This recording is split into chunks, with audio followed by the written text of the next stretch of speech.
The things that I saw as a child growing up in the early 50s, we used to be able to go to the river and the river still flowed wild.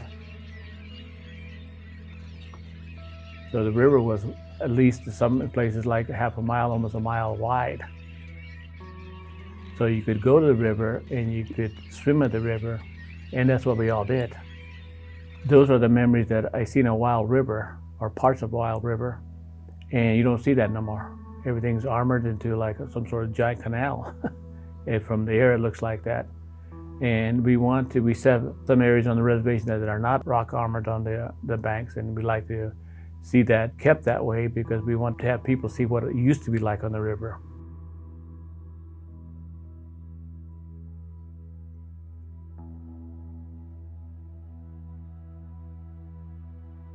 Western boundary is on the Riverside County, California side. That's part of a reservation.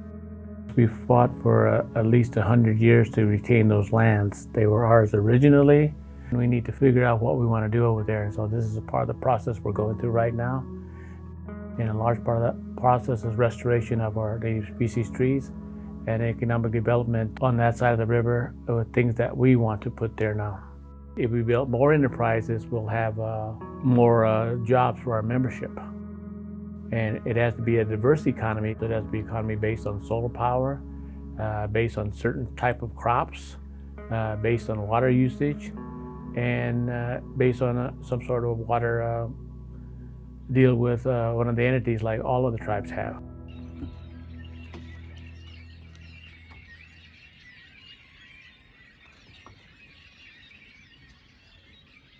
Preserve was an idea to create a small ecosystem of that, but we coupled it with walking trails because of our high rate of diabetes here, and I wanted people to get out.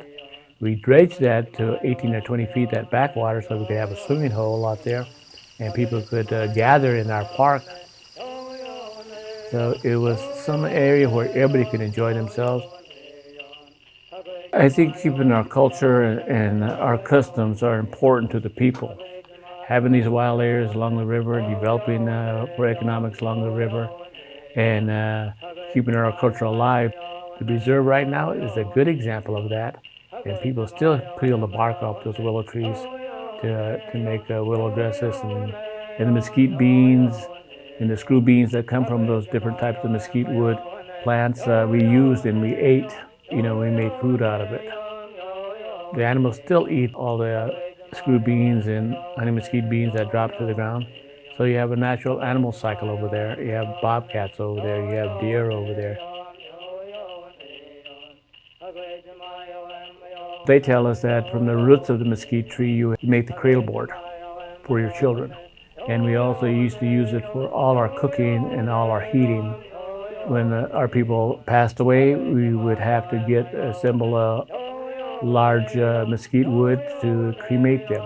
And so that's always been a part from birth to death that we use that plant. We have approximately 57,000 acres over there, and we have about 57,000 acre feet of water on that side. It's been an area where they had a lot of resorts, started out as fish camps and became RV parks. We had to fight for that land, and we finally got it back. All those lands are returning to us in the next 3 to 5 years. And it's something that we're taking a closer look at in terms of development on the reservation. What I would like to see is a lot of green, like a green belt that was naturally here before. I would like to see the river being used by our people. I would like to see a lot of trees and plants alive so that we ensure that our culture is still there. But at the end of the day, we have to understand the finances of the land and water that we have and how we can make it into an economic unit for ourselves to support the tribe for many generations.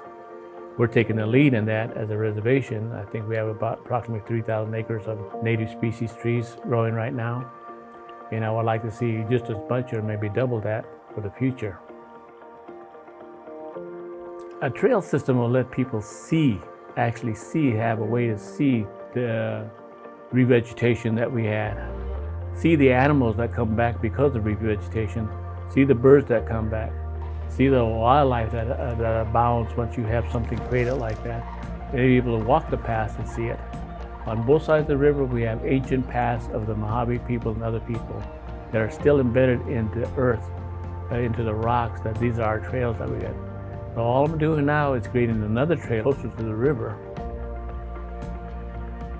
We all need a refuge where we can have a sense of peace and forget today's agenda. And so that's what I think everybody needs. They always feel better in nature.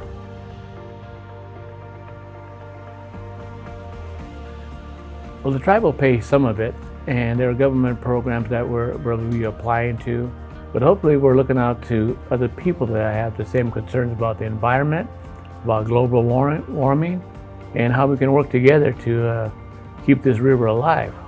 And I think that's very important, not just to our reservation or natives in general. I think it's important to the whole people in the United States. It's important too. I'm determined to use the water and the land, and I think everybody on the reservation should be determined to do the same thing.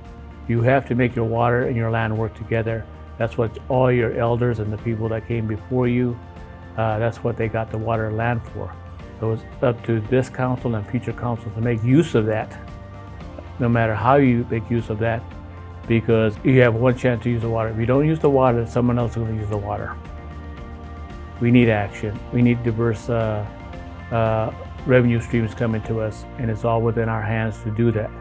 We need solar power here. We need to develop these resorts on our own. We need to use our water judiciously, but we need to use our water. And we need to have a diversity in the different income streams that come into the tribe. And you only get that with our land and water. So we have to make really good use of it and make wise decisions.